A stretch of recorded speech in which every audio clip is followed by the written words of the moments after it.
तीसरे जन्म में न्यसार की आत्मा देवता का आयु पूर्ण करके भारत में भगवान ऋषभ देव के पुत्र भरत चक्रवर्ती राजा का पुत्र मरीचि हुई। एक बार मरीचि ऋषभ देव की देशना सुनने गया। मरीचि ने प्रतिबोध पाया और उसने दीक्षा ली। कालांतर में विहार करते हुए मरीचि से भूख प्यास और गर्मी सहन नहीं हुई।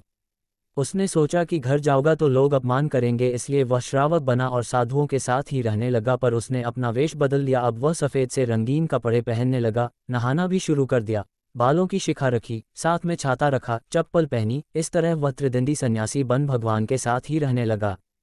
मरीचि का धर्म उपदेश सुन लोग मरीचि के पास दीक्षा लेना चाहते तो वह उन्हें वृषभदेव के पास ले जाकर दीक्षा दिलवाता। एक बार भरत राजा ने ऋषभदेव से पूछा कि भविष्य में आपके जैसा तीर्थंकर कौन बनेगा। तब ऋषभदेव भगवान ने कहा कि तुम्हारा पुत्र मरीचि की आत्मा वासुदेव चक्रवर्ती और फिर 24वां तीर्थंकर महावीर बनेगी। भरत राजा ने यह बात मरीचि से कही तो मरीचि को अहंकार हुआ। उसने सोचा, वाह, मेरा कुल कितना महान है। मेरे दादा तीर्थंकर है, मेरे पिता चक्रवर्ती है और मैं खुद भविष्य में तीर्थंकर बनूंगा। ऐसा अहंकार करते हुए मरीचि ने नीच गोत्र कर्म बांधा। एक बार मरीचि बीमार हुआ, उसकी सेवा करने कोई नहीं था। तभी कपिल नाम के लड़के को मरीचि ने धर्म उपदेश दिया। कपिल ने मरीचि से पूछा कि धर्म आपके त्रिदंडी मार्ग में है या ऋषभदेव भगवान के मार्ग में है।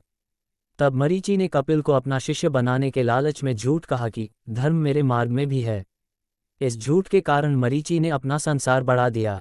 कपिल मरीचि का शिष्य बना। मरीचि अपना आयुष्य पूर्ण करके 5वें देवलोक में देव बना।